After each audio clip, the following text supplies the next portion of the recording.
दीपेंद्र जी, अगर हम बदलाव की ही बात करें, सबसे पहले हम लोकसभा चुनाव पे आ जाते हैं। आपकी नजर में क्या लगता है, कौन सी सीट आप हरियाणा में जीतेंगे? हमारी नजर में हम सारी जीतेंगे।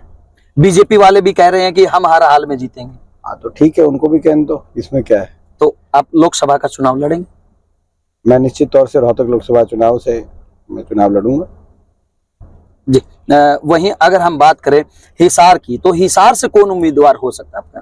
सबसे जो लोगों की जो चॉइस होगी, जिता हुए उम्मीदवार आएंगे। कांग्रेस पार्टी से जिता हुआ उम्मीदवार हिसार से आएगा। आपने कहा कि हरियाणा के अंदर आप बदलाव लेके आएंगे।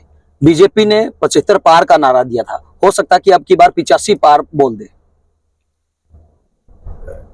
बीजेपी तो कुछ भी बोल सकती है भाई, मीडिया उनकी है और जो है आज धनबल उनके पास है, मीडिया बल उनके पास है, सत्ता बल उनके पास है, तो वो तो नारा तो कुछ भी दे सकते हैं। नारों में क्या है, लेकिन 75 पार के नारे की हवा निकली थी।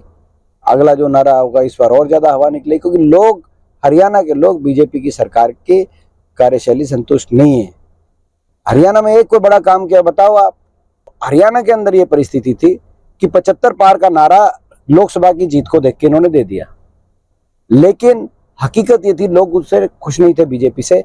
इसीलिए कांग्रेस और बीजेपी में 40 और हमारी 31 सीट आई, लेकिन मात्र 3900 वोट अगर कांग्रेस की ज्यादा आती, 3900 वोट जी, तो हमारी 36 सीट आती और बीजेपी की 35। इतना नजदीकी मुकाबला था, लेकिन लोगों ने उस बात को जो है 75 पार के नारे में बहुत से लोग जो है, मैं समझता हूँ उससे प्रभावित हुए। हो सकता है हम जैसे लोग भी प्रभावित हुए हो जी। उस समय हमें भी लगता हो कि शायद ये पता नहीं क्या चल रहा है, लेकिन हकीकत कुछ और थी। इस दौरान 75 पार के नारे के बीच में एक और नारा आया, जमुना पार। बीजेपी करो जमुना पार, जेजेपी पार्टी बनी, दुष्यंत चौटाला ने नारा दिया, लेकिन उसके बाद उस नारे के विपरीत, लोगों की जन भावना के विपरीत बीजेपी को जाके समर्थन दे दिया। कहा कि हमने समर्थन दे दिया 5100 बुढ़ापा पेंशन और 75% रिजर्वेशन प्राइवेट सेक्टर के अंदर हरियाणा वासियों के लिए। इन दो शर्तों को बीजेपी ने मान लिया।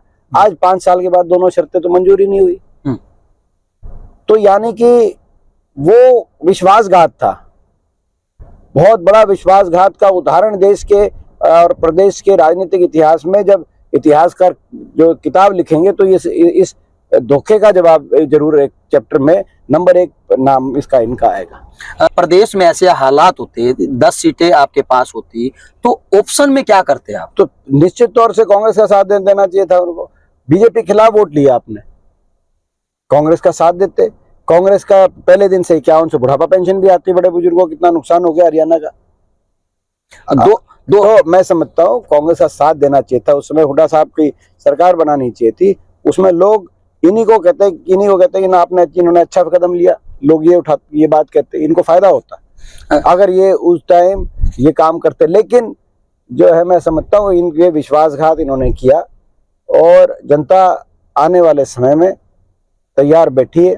उस विश्वासघात का जवाब वोट की चोट से जनता देने काम करेगी, और हुड्डा साहब के नेतृत्व में मुझे विश्वास है लोगों का साथ हमें मिलेगा।